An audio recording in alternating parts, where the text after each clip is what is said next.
میرا اور میرے شوہر کا تعلق ایک ماڈرن لبرل بیک گراؤنڈ سے ہے، جہاں اسلام کی بنیادی نکات ہی مکمل اسلام سمجھا جاتا ہے، اور ظاہر ہے اس میں پردے اور حجاب کا تو سوال ہی نہیں پیدا ہوتا۔ تو دین کی طرف آنے سے پہلے میرا لائف سٹائل کیا تھا، اس پر بات کرنے کا زیادہ فائدہ نہیں ہے۔ ہاں، بس یہ ضرور کہوں گی کہ اللہ نے ہدایت کے راستے پر ڈال کر بس مجھے ایک اور موقع دے دیا کہ میں اپنے آپ کو اور اپنے گھر والوں کو برے انجام سے بچانے کی ایک اور کوشش کر لوں۔ اس سفر کا آغاز اس بے چینی سے ہوا کہ اللہ نے ہر طرح کی نعمت سے مجھے نوازا ہوا ہے، شوہر، بچے، پیسہ، عزت۔ But what am I doing for Allah? There has to be more to life than having fun with friends and going on vacation. اس بے چینی میں خود سے قرآن پڑھنا چاہا، لیکن اس سے بے چینی کچھ اور ہی بڑھ گئی، کیونکہ بہت سی باتیں بظاہر عقل ہی نہیں مان رہی تھی۔ نساءکم حرث لکم فأتوا حرثکم انا شئتم، تمہاری بیویاں تمہاری کھیتیاں ہیں، بس تم اپنی کھیتیوں کو جہاں سے چاہو آؤ۔ Now what does that mean؟ سمجھ ہی نہیں آتا تھا۔ ان شارٹ، اللہ کی توفیق سے ایک قرآن کلاس جوائن کر لی۔ اس وقت میں اپنے سب چاہنے والوں کو ساتھ ساتھ ایک ڈسکلیمر بھی دے رہی تھی کہ میں بالکل اپنا حال حلیہ نہیں بدلوں گی، بس قرآن سمجھنا چاہتی ہوں۔ مجھے لگا کہ شاید اللہ نے میری دعا سن لی تھی، اور میری دعا یہی تھی، یا اللہ، I want to know what you have spoken to me about in your book۔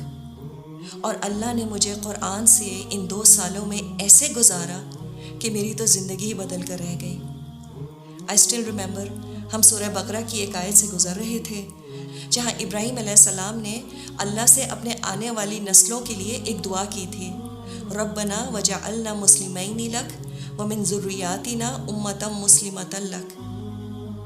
اے ہمارے رب، ہمیں اپنا فرمانبردار بنا دے اور ہماری اولاد میں سے بھی اپنا فرمانبردار بنا۔ I think that was the turning point for me۔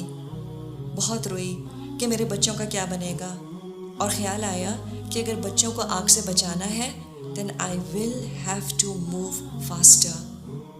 وہ قرآن جس سے میں پڑھا کرتی تھی، اس پر ابھی بھی میرے آنسوں کے بلاچز موجود ہیں، and nothing is more precious to me than those tears، honestly۔ پھر ایمان کے ساتھ حیا نہ بڑھے، now how is that possible؟ تو اسٹیپ بائی اسٹیپ حال حلیے میں بھی تبدیلی آنے لگی، اور ہوتے ہوتے سر کور کرنا شروع کر دیا، اور یہ میرے لیے سب سے مشکل قدم تھا۔ آئینے کے سامنے سے گزرتی تھی تو یقین نہیں آتا تھا کہ یہ میں ہوں۔ ابھی شاید شروع کے ہی چند پاروں پر تھی کہ میری بے چینی اور بڑھ گئی، and I wanted to go all out۔ I wanted to further cover myself and I decided to wear an abaya۔ اس کے لیے گھر والے بھی کچھ تیار نہ تھے، اور مجھے بھی سمجھ نہیں آ رہی تھی کہ اگر میں نے ابایا پہن لیا تو میں کیسے کوپ اپ کروں گی، کیونکہ میرے ارد گرد کہیں بھی ایسا ماحول نہ تھا جہاں پردے دار عورتوں کا انتظام ہوتا۔ اب یہاں پر پرانے دوست بھی کچھ چھوٹنے لگے، کیونکہ ان سے سمجھ نہیں آتا تھا کہ میں بات کیا کروں۔ مجھ سے کسی نے پوچھا کہ تم خوش ہو؟ And I still remember my reply۔ I said, how can I not be happy؟ I am for the first time in my life in love with Allah سبحانہ و تعالیٰ۔ اور جس سے محبت ہوتی ہے اس کی خوشی سے بڑی خوشی کیا ہو سکتی ہے؟ میں نے اللہ کی مدد سے ابایا پہننا شروع ہی کیا تھا کہ میری ایک پرانی سہیلی مجھے کافی پر لے گئی اور سمجھایا کہ دیکھو، تم جذباتی ہو رہی ہو، دین پر ضرور آؤ لیکن دھیرے دھیرے۔ میں نے اس سے کہا، what if I dye before that? I don't have time.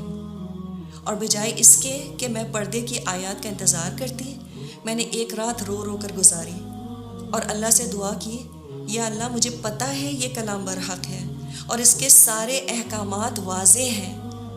اس سے پہلے کہ میں کمزور پڑ جاؤں، مجھے توفیق دے کہ میں پورا شرعی پردہ کر لوں۔ صبح اٹھ کر اپنے شوہر سے جب ڈسکس کیا، اور یہ ایڈجسٹمنٹ ان کے لیے بھی بہت مشکل تھی، He wasn't prepared for such big and drastic changes in my life، لیکن اللہ ان کو بہترین اجر دے، انہوں نے میرا یہ حال دیکھ کر کہا، گو ahead، اللہ مالک ہے۔ I still remember فیس کور کرنے کے بعد میرے ہسبینڈ مجھے جب پہلی بار ڈرائیو پر لے کے گئے تو میں نے ان سے آئس کریم کھانے کی ریکویسٹ کی، اور وہ بھی کون آئس کریم کھانے کی، کیونکہ میرا ارادہ شرعی پردہ کرنے کا تھا، اور اس میں ایک بڑی رکاوٹ مجھے اپنے نامحرم رشتہ داروں کے سامنے کھانے پینے کی نظر آ رہی تھی. الحمدللہ, if you can manage eating cone ice cream, you can definitely manage other meals with your face covering. I still mess up my scarf sometimes, but then I tell myself it's okay. دین پر چلنے پر تو انبیاء کا بھی مذاق اڑایا گیا، تو چلو اس بہانے یہ سنت بھی پوری ہو گئی الحمدللہ. لیکن میری زندگی کا ایک بہت بڑا قدم یہ تھا کہ میں نے مکس شادیوں پر جانا چھوڑ دیا. اس پر بہت سے رشتہ داروں کا دل بھی ٹوٹا. یہ قدم میں نے اس لیے اٹھایا کیونکہ یوں لپٹے لپٹائے ایسی محفلوں میں جانا جہاں باقی عورتیں اتنی تیار ہوں، میں تو somehow سہ لوں گی اللہ کی مدد سے. But why should any woman has to go through this experience؟ جبکہ اللہ نے ایک عورت میں زینت کرنے کی خواہش ہارڈ وائر کی ہوئی ہے. میں نے یہ قدم اس لیے بھی اٹھایا تاکہ میری اگلی نسلوں میں یا کوئی اور مسلمان لڑکی جب پردے کا ارادہ کرے تو اس کے لیے میرے اس فیصلے سے شاید کچھ آسانی ہو جائے، تو شاید اس میں اللہ میرا حصہ بھی قبول کر لے.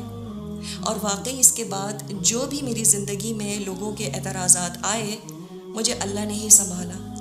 لیکن جیسے مریم علیہ السلام کو اللہ نے شدید تکلیف میں کھجور کے تنے کو ہلانے کو کہا تھا، اللہ ہمیں بھی آزماتا ہے.